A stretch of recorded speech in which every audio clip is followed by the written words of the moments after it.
साथ आज हम कंटिन्यू करेंगे क्लास 2023 ईयर की क्वेश्चन फ्रॉम क्वेश्चन नंबर 27। तो चलिए कंटिन्यू करते हैं। तो हम लोग का 27th क्वेश्चन बोलता है how does resistance differ from impedance with the help of suitable phasor diagram. हम लोग को क्या करना है, obtain an expression for impedance of a series LCR circuit connected to a source V equals to Vm sin omega t। तो इसमें दो parts हैं। फर्स्ट हमारा हम लोग को इम्पीडेंस और रेजिस्टेंस के बीच में हम लोग को डिफरेंस बताना है, और सेकेंड हम लोग को एक फेजर डायग्राम ड्रॉ करना है। फेजर डायग्राम की हेल्प से हम लोग को इम्पीडेंस का एक्सप्रेशन बताना है, जहाँ पे हमारा सोर्स लगा हुआ है एलसीआर सर्किट में V equals to Vm sin omega t। अब हम लोग फर्स्ट पार्ट करते हैं। पहले हम लोग रेजिस्टेंस और इम्पीडेंस के बीच में डिफरेंस बता देते हैं। तो रेजिस्टेंस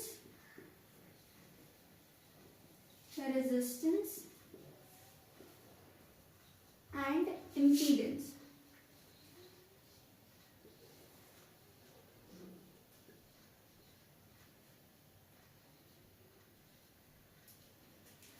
देखिए जो रेजिस्टेंस होती है उसको हम डिनोट करते हैं by R, where R is equals to V upon I, denoted by R where R is equals to V upon I।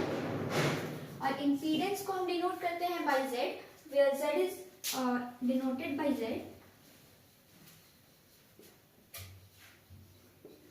where Z equals to root R square plus XL minus XC का whole square. ये हमारा impedance होता है। अब हमारा next difference क्या है, जो रेजिस्टेंस होता है it is not depend on frequency, जबकि इम्पीडेंस हमारा डिपेंड करता है फ्रीक्वेंसी पे। तो does not depend on frequency, जबकि impedance depends on frequency, depends on frequency।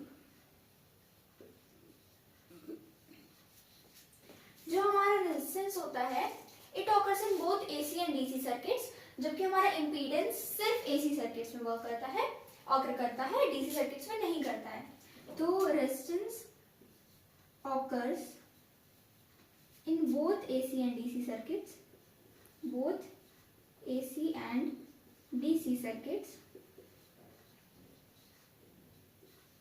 जबकि impedance occurs only in AC circuit, occurs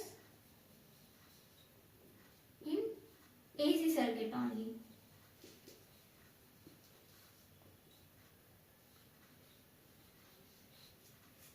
resistance हमारी एक रेजिस्टर की प्रॉपर्टी होती है, और जो हमारी इम्पीडेंस है ये हमारी RLC की प्रॉपर्टी होती है, where R is the resistance, L is the inductor and C is the capacitor. तो it is property of a resistor whereas impedance is property of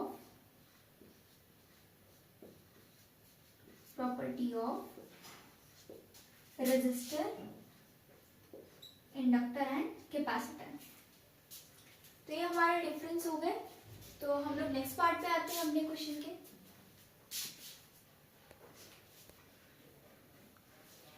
next part है हमारा, हम लोग ने फेजर डायग्राम इधर बना लिया है। हम लोग पहले सीरीज सर्किट बनाते हैं। हम लोग को क्या करना है, डिराइव करना है the expression for impedance in a series LCR circuit, जहाँ पे सोर्स है हमारा V equals to Vm sin omega t। तो पहले हम लोग सीरीज एलसीआर सर्किट बना लेते हैं।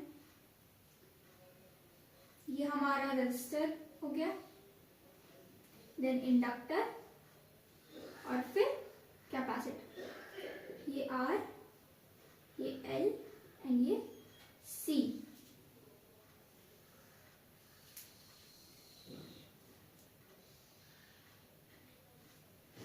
यहाँ पे हमारा एक सोर्स लगा हुआ है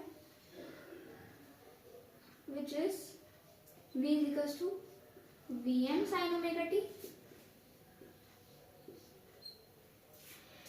और R पे हमारा जो V है इट इज VR, L पे हमारा VL है वोल्टेज, एंड C पे हमारा VC।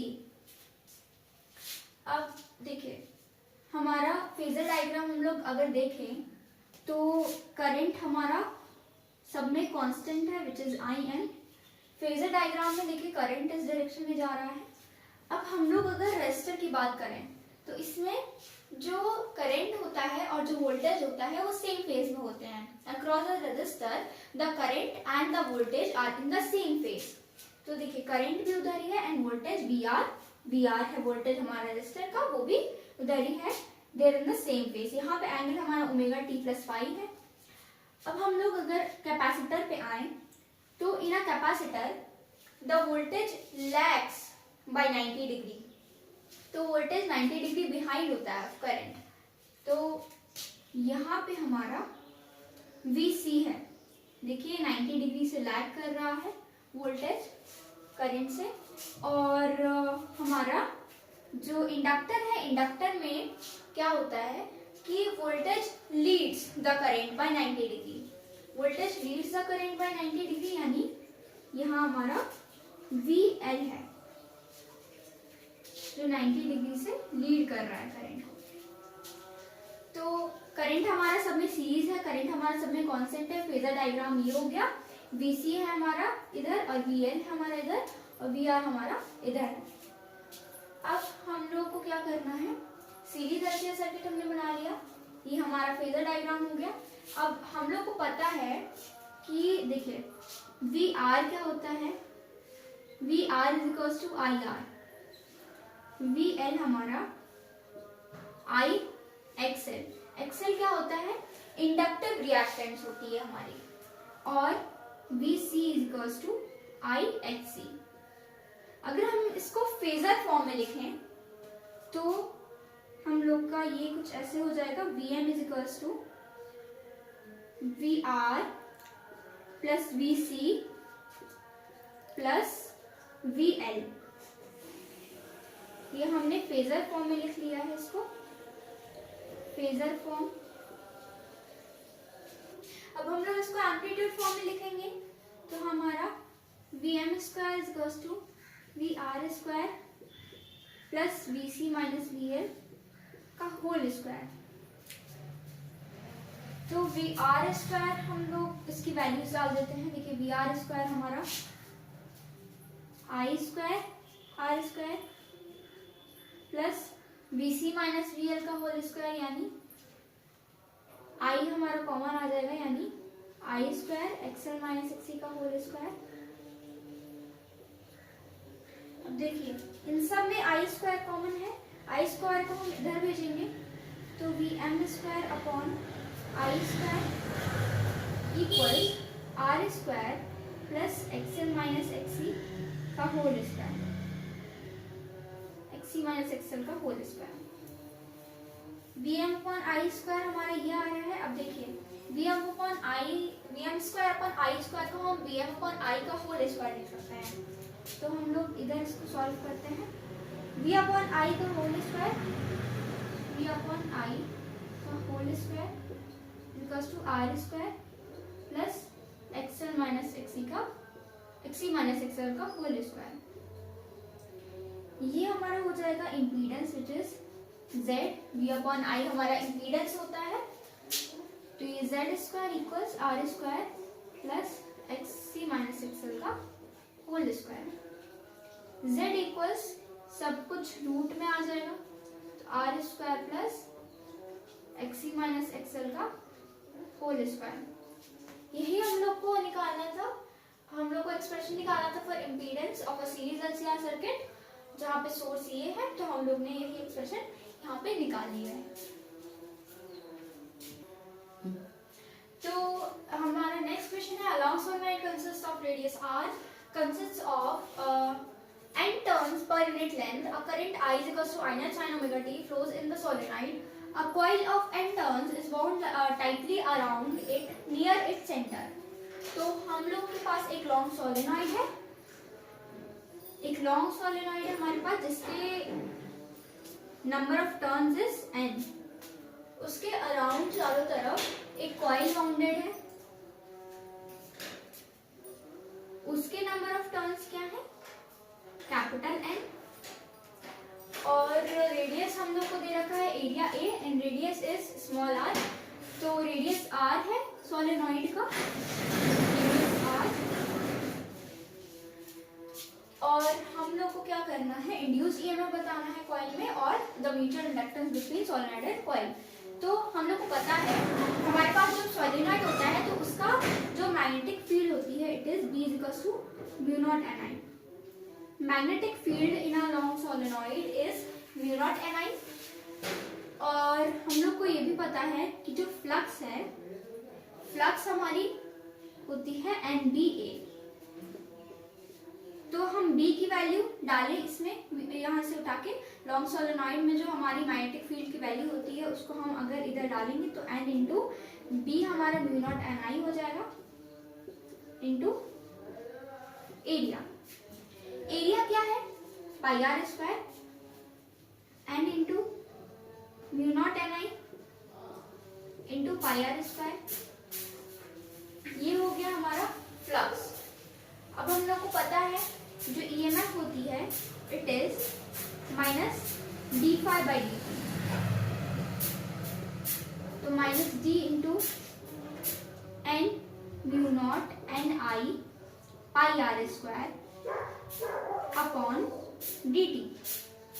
अब देखिए इसमें बहुत ढेर सारे कॉन्स्टेंट्स हैं, यहाँ पे एन नंबर ऑफ टर्न्स भी कांस्टेंट है, म्यू नॉट हमारा परमेबिलिटी ऑफ फ्री स्पेस ये भी कांस्टेंट है, एंड स्मॉल n भी कांस्टेंट है, पाई भी कांस्टेंट है, r भी कांस्टेंट है। तो हम लोग का जो सिर्फ एक वेरिएबल बचा वो है करंट, उसको हम इधर जितने भी कांस्टेंट्स हैं हम उसको पीछे ले लेते हैं और सिर्फ हम करंट का डिफरेंशिएशन करेंगे। तो n mu naught n pi are square into D I over D T. अच्छा, अब हम लोग को पता है कि जो इलेक्ट्रिक फील्ड होती है और म्यूचुअल इंडक्टेंस होता है उन दोनों के बीच में क्या रिलेशन होता है। We know that electric field और म्यूचुअल इंडक्टेंस के बीच में जो रिलेशन होता है it is E equals to minus m D I over D T. यहाँ पे m हम लोग को पता है, m is mutual inductance minus m D I over D T. देखिए जो हमारा ये वाला इक्वेशन है और ये वाला इक्वेशन है, इसको अगर हम दे दें नाम equation 1 and this is equation 2, अगर हम इन दोनों को कंपेयर करें, कंपेयरिंग 1 एंड 2, इन दोनों को अगर हम कंपेयर करें तो देखिए ईएमएफ सेम है और हम लोग का क्या कहते हैं डी ओवर डी टी भी सेम है, इधर माइनस का साइन आएगा, D I over D T भी देखिए इधर भी आ रहा है इधर भी आ रहा है, और ईएमएफ भी सेम है on the left hand side. तो हम लोग का जो इधर म्यूचुअल इंडक्टेंस है वो हम लोग को साफ साफ दिख रहा है, इट इज दिस, ये हमारा म्यूचुअल इंडक्टेंस है। तो इससे हम लोग को क्या पता चल रहा है, M is mu naught N pi are square. हम दोनों ने इक्वेशन और वन और टू को कंपेयर किया दोनों इक्वेशन को, तो हम लोग को म्यूचुअल इंडक्टेंस मिल गया विच इज दिस। अब देखिए म्यूचुअल इंडक्टेंस मिल गई हम लोग को, हम लोग का सेकंड वाला पार्ट पूरा हो गया। म्यूचुअल इंडक्टेंस आ गई हमारी N mu naught N pi are square, ये हमारी म्यूचुअल इंडक्टेंस आ गई। माइनस साइन हटा दी क्योंकि इधर भी माइनस साइन था उधर भी माइनस साइन था, माइनस माइनस तो हम लोग का प्लस हो ही जाता है। तो एंड हमारी म्यूचुअल इंडक्टेंस इतनी आ गई। और हम लोग को क्या निकालना था, फर्स्ट पार्ट इंड्यूस्ड ईएमएफ ना कॉइल। तो हम लोग सीधा सीधा क्या कर लेंगे, हम लोग को करंट की वैल्यू गिवन है, हम लोग करंट की वैल्यू डाल के डिफरेंशिएट कर लेते हैं। हम लोग ने पहले D I over D T अलग रखा था, तो आई की वैल्यू हम लोग रख के इसको डिफरेंशिएट कर लेते हैं। तो minus N mu naught N pi are square d I यानी d I naught sine omega t upon d t. इसको जब हम डिफरेंशिएट करेंगे N mu naught N pi are square, इसको जब हम डिफरेंशिएट करेंगे साइन तो कॉस हो जाएगा, आई नॉट हमारा बाहर आ जाएगा, तो आई नॉट कॉस और साइन ओमेगा टी का क्या होता है differentiation, omega cos omega T, तो ये हमारा हो जाएगा ओमेगा कॉस ओमेगा टी। यही हम लोग को निकालना था induce EMF in the coil, जो कि हमारा आ गया। तो हम लोग का म्यूचुअल इंडक्टेंस भी आ गया और induce EMF in the coil भी आ गया, यही हम लोग को निकालना था। तो हम लोग आगे क्वेश्चन नेक्स्ट वीडियो में करेंगे from question number 29। Thank you for watching, keep learning.